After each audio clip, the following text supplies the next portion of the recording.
মীরা, তুমি আছো? আমাকে একটু চা দাও না। দিচ্ছি। দাদা বুঝি এই অসময়ে চা চাইছো, কি ব্যাপার? না, সে আমি এক্ষুনি করে দিচ্ছি, কিন্তু তোমার কি ব্যাপার? তুমি এইভাবে রয়েছে, এখনো অফিস যাবে না? না, আজ আমার একটা জরুরি কাজ আছে। কি কাজ দাদা? আমাদের বললেই পারতে, আমরা করে দিতাম। আমার এক বিশেষ বন্ধুকে আজকে আসতে বলেছি, ওর সঙ্গে আমার একটু দরকার আছে। চাটা দাও।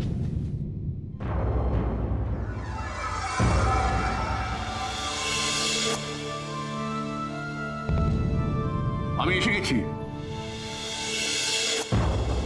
উকিলবাবু, আপনি?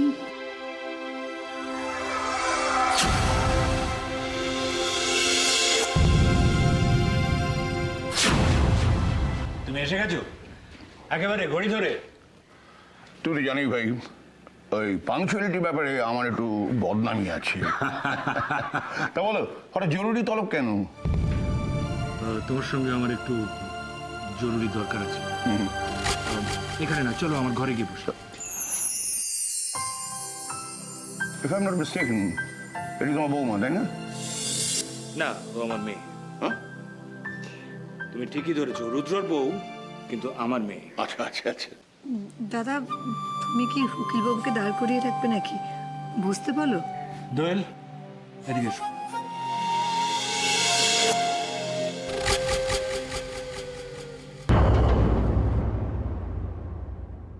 ধ্রুব, ওর নাম দোয়েল। আচ্ছা আচ্ছা।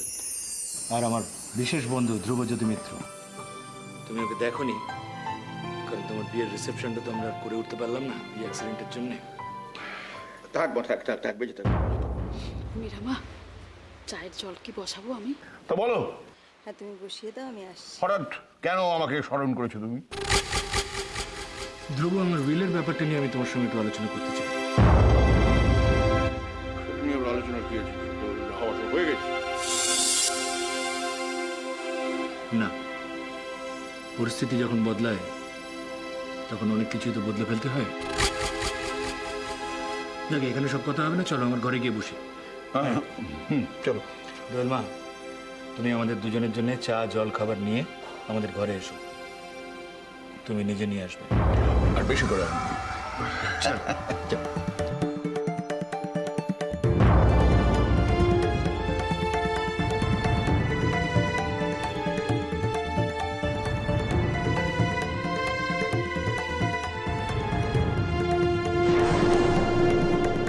মীরামা, চলো।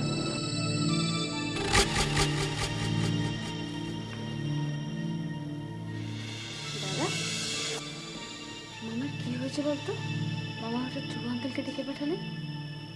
বুঝতে পারছি না রে, তবে নর্মালি ডাক্তার বা উকিলকে কেউ খুব বিপদে না পড়লে ডাকে না। এনিওয়ে চল, কত দেরি হয়ে যাচ্ছে।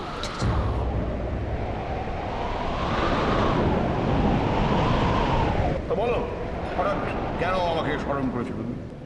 ধ্রুব, আমার উইলের ব্যাপারটা নিয়ে আমি তোমার সঙ্গে একটু আলোচনা করতে চাই। সেটা নিয়ে আলোচনা কি আছে? সেটা হওয়া তো হয়ে গেছে। না, পরিস্থিতি যখন বদলায় তখন অনেক কিছুই তো বদলে ফেলতে হয়।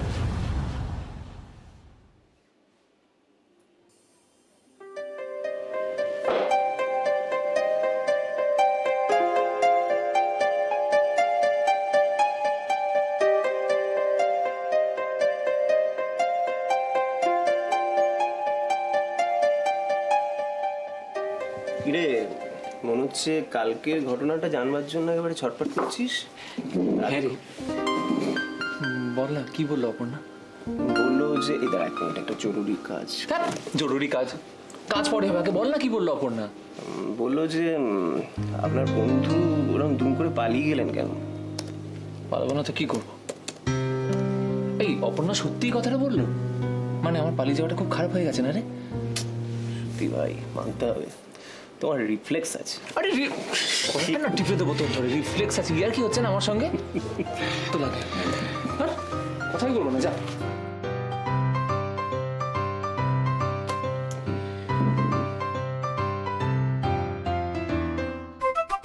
আমাকে রাগ দেখিয়ে কোনো লাভ নেই।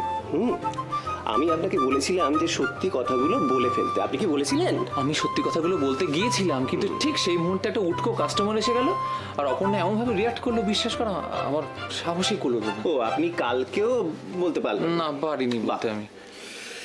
আচ্ছা, আমার মনে হচ্ছে এইভাবে হবে না, বুঝলি? আমার মাথায় একটা প্ল্যান এসছে। এই সত্যি? বস বস বস, কি বস না বস না, বল না প্ল্যানটা কি, বল না বল। হ্যাঁ, বলছি, ভালো করে শোন। হ্যাঁ, সেটা হলো যে তুই অপর্ণাকে নিয়ে একটু বাইরে বেরিয়ে আয়। তুই কি আমার সঙ্গে ইয়ার্কি মারছিস? তুই কি ইয়ার্কি মারছিস আমার সঙ্গে? চাপ বাবা, ইয়ার কি মারবো কেন? আমি ভাবছিলাম যে কলকাতা থেকে হয়তো তুই কথাটা বলতে পারবি না, একটা মানসিক অবস্থারও তো ব্যাপার আছে, তাই যদি আশেপাশে কোথাও একটা... ধ্যাৎ, এরকম হয় নাকি? আর কোথায় বা যাবো? না না, কলকাতার আশেপাশে অনেক ভালো ভালো জায়গা আছে। আর অপর্ণা কেন রাজি হবে বল? বললি রাজি হয়ে যায় কেউ? ও, এটাও আমায় করে দিতে হবে? আচ্ছা, তুমি কি হিন্দি সিনেমা দেখো না নাকি আজকালকার ছেড়ে? তুমি কি প্রেমে পড়ে একদম হয়ে গেছো নাকি? না রে, এটা বলা যাবে না জানিস তো। অপর্ণা রেগে ফেগে যাবে, বিচ্ছিরি হয়ে যাবে। আচ্ছা সৈকত, তোর ভালোবাসার ওপর কি তোর কোনো ভরসা নেই? তুই অপর্ণাকে গিয়ে কথাটা বল, আমার বিশ্বাস ও রাজি হবে। যাকে, আমি এখন যাই, অফিসে যাবো, দেরি হয়ে যাচ্ছে। আসি, টাটা। তো চাপ।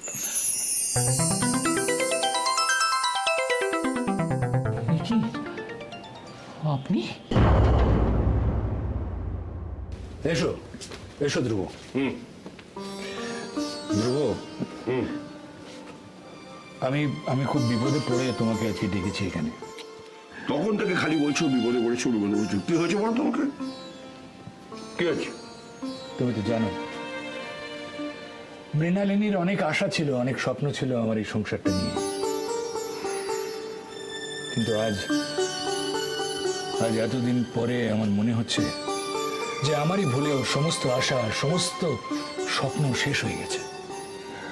বুঝতে পারছি না, হঠাৎ হঠাৎ তুমি এত ভেঙে পড়েছো কেন? কি হয়েছে?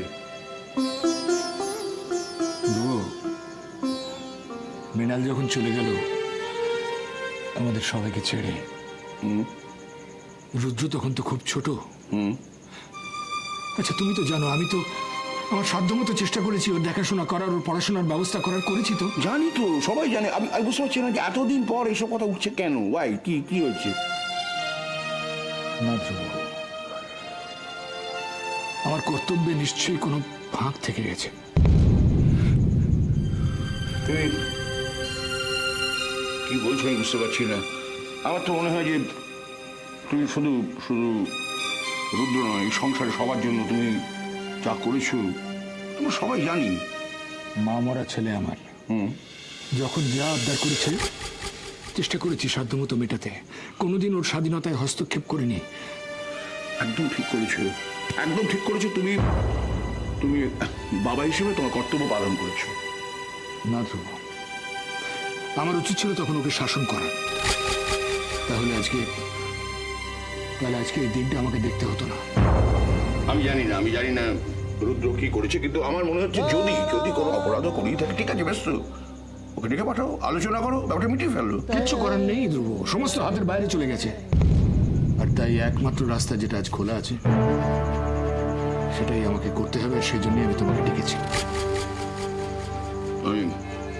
সরি, আমি একটু বুঝতে পারছি না কি মানে। আচ্ছা বেশ, ঠিক আছে, আমাকে কি করতে হবে বলো? আমি আমার উইলটা পাল্টাতে চাই ধ্রুব। ঠিক, তোমার উইলে আছে তোমার স্থাবর অস্থাবর সমস্ত সম্পত্তি তোমার একমাত্র পুত্র রুদ্র পাবে, এবং সেটাই ঠিক, কারণ সেই তোমার একমাত্র উত্তরাধিকারী। রুদ্রর নামটা আমি উইল থেকে বাদ দিতে চাই। মানে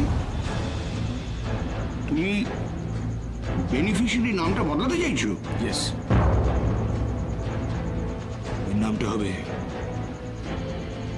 দোয়েল অধিকারী।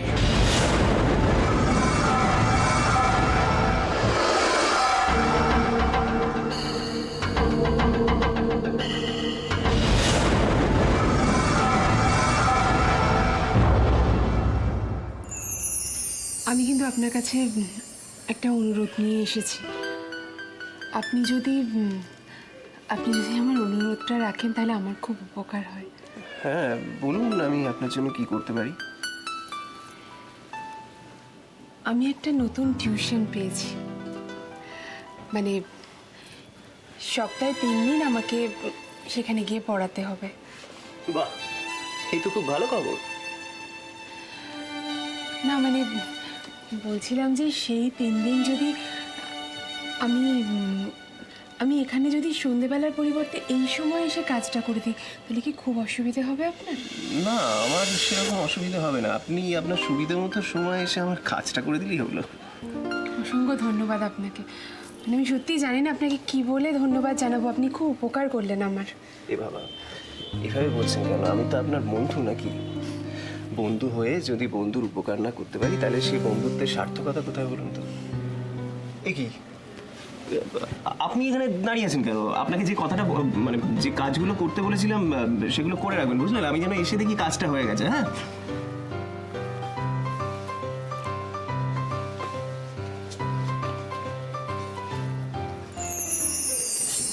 কি আপনি চলে যাচ্ছেন? হ্যাঁ, আমাকে তো আমার স্কুলে যেতে হবে।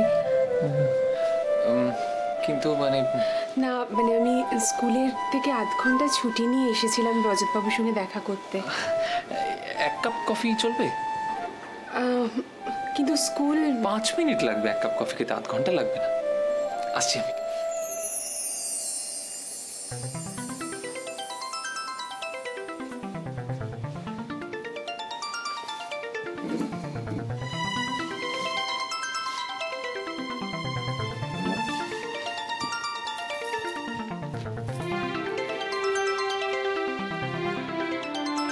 কফি।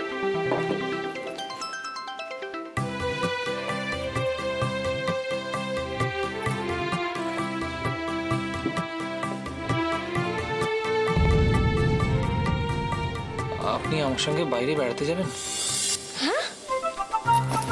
বাইরে? মানে কাছে পিঠে, খুব দূরে কিছু না, খুব সুন্দর একটা জায়গা। যাবেন? ভেবে বলবো। শুনুন, কাল সকালবেলা 9:30টার সময় গ্রিন পার্কের সামনে আমি ওয়েট করবো আপনার জন্য। আপনি আসবেন তো? আমি বললাম যে আপনাকে ভেবে জানাবো।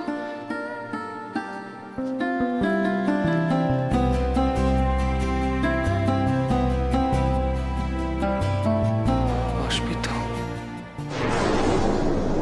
এটা অন্যায়, এটা ভীষণ অন্যায়। আমিও এই পরিবারের মেয়ে, এই অধিকারী ফ্যামিলির মেয়ে, তাহলে আমি কেন সম্পত্তির ভাগ পাবো না? বাবাও একবার আমার সাথে এরকম করেছিল। দাদার নামে সমস্ত সম্পত্তি লিখে দিয়েছিল। আমার নিজের দাদাও এরকম করছে। দাদা যখন রুদ্রর নামে সব সম্পত্তি লিখে দিল তখন আমি ভেবেছিলাম রুদ্রকে ঠিক হাত করে নেব, কিন্তু এখন কি হবে? আমি কি করব? দোয়েল যদি সমস্ত সম্পত্তির মালিক হয় তাহলে তো আমার আর কিছু করার থাকবে না। আমি আমার উইলটা পাল্টাতে চাই ধ্রুব। রুদ্রর নামটা আমি উইল থেকে বাদ দিতে চাই। বেনিফিশিয়ারি নামটা বদলাতে চাইছো? ইয়েস, ওই নামটা হবে দোয়েল অধিকারী।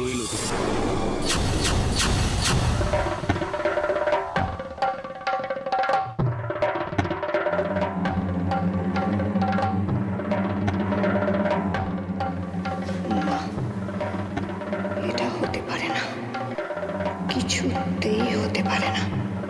আমি হতে দেব না। যেমন করেই হোক আমাকে আটকাতেই হবে।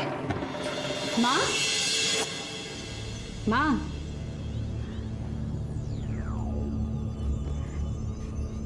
মা, কি হয়েছে? কি?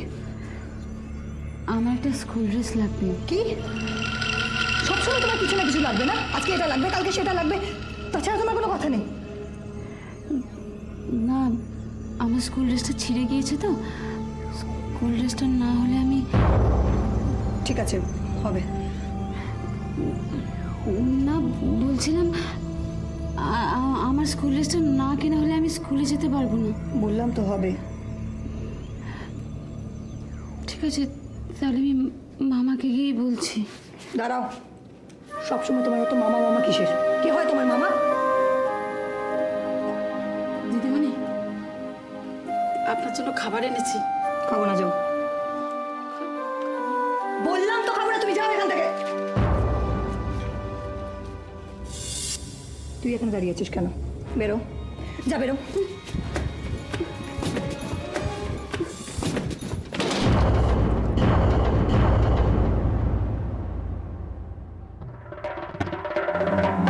রুদ্রর নামটা আমি বিল থেকে বাদ দিতে চাই। বেনিফিশিয়ারি নামটা বদলাতে চাইছো? ইয়েস, ওর নামটা হবে দোয়েল অধিকারী।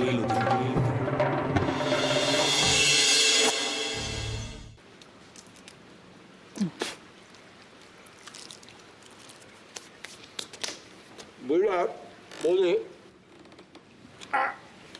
অনেকদিন বাদ দুপুরবেলায় বেশ জমিয়ে খেলাম। আসলে এখন তো আমি রিটায়ার্ড লোক, কাজ নেই কম্ম নেই, সারাদিন পায়ের উপর পাটি তুলে দিন কাটিয়ে যাওয়া। ভালোই তো, বিশ্রাম করো, বয়স হয়েছে, ছেলেমেয়েরা তো সংসারের দায়িত্ব নিয়েই নিয়েছে। সুকন্যা সইছে না গো, দেখছো না সারাক্ষণ চাইছেন বাইরে যাব, আর কোথাও না কোথাও একটা মাথা ঘুরে পড়ে যাক। না তা নয়, তা নয়, বুঝতে ভুল করছো। ও এখন একটা নিয়মের মধ্যে ছিল, কাজের মধ্যে ছিল, তাই না? আচ্ছা তুমি বলো বৌদি, এইভাবে সারাদিন কাজ না করে কাটানো যায়? হ্যাঁ, ভালো লাগবে না? হ্যাঁ, আর কাজ করি তো, আরে সিনেমা দেখে আসছি। সিনেমা এখন দুপুরবেলা? আকাশ থেকে পড়লে যেন একেবারে ডাকো না দুপুরবেলা। চলো না বাবু, দিদি চলো। আমি রক্ষে করো বাপু, আমিও সবে নেই। কেন বাপু, আমরা যেন যাইনি? দাদা থাকতে কত সিনেমা দেখাতে নিয়ে যেতে নেবে রে, চলো না। হ্যাঁ রে ছোট, ছেলেমেয়েরা কি বলে গেছে ভুলে গেছিস বুঝি? ওরা বলে গেছে না যে ঠাকুরপো যেন একদম বাড়ির বাইরে না বেরোয়? ওই জানতে পারবে না, আর ওরা ফিরে আসার আগে আমরা তো ফিরে চলে আসবো। চলো না বাপু। আরে বাবা, যাক না কটা দিন, ঠাকুরপো একদম সুস্থ হয়ে যাক, তারপর সবাই মিলে যাব। ভালো লাগে না, কোনদিন সিনেমা দেখি না। ভর দুপুরে কে এলো? নিগাট করে মুখ পড়া সেলসম্যান, এত জ্বালায় না। দাঁড়া আমি দেখাচ্ছি মজা। যাই, আরে আসছি রে বাপু, আরে আসছি বললাম না। যন্ত্রণা, ভর দুপুরবেলা সব আসে জ্বালাতে। কি কি হয়? ও মা, রঞ্জু তুই?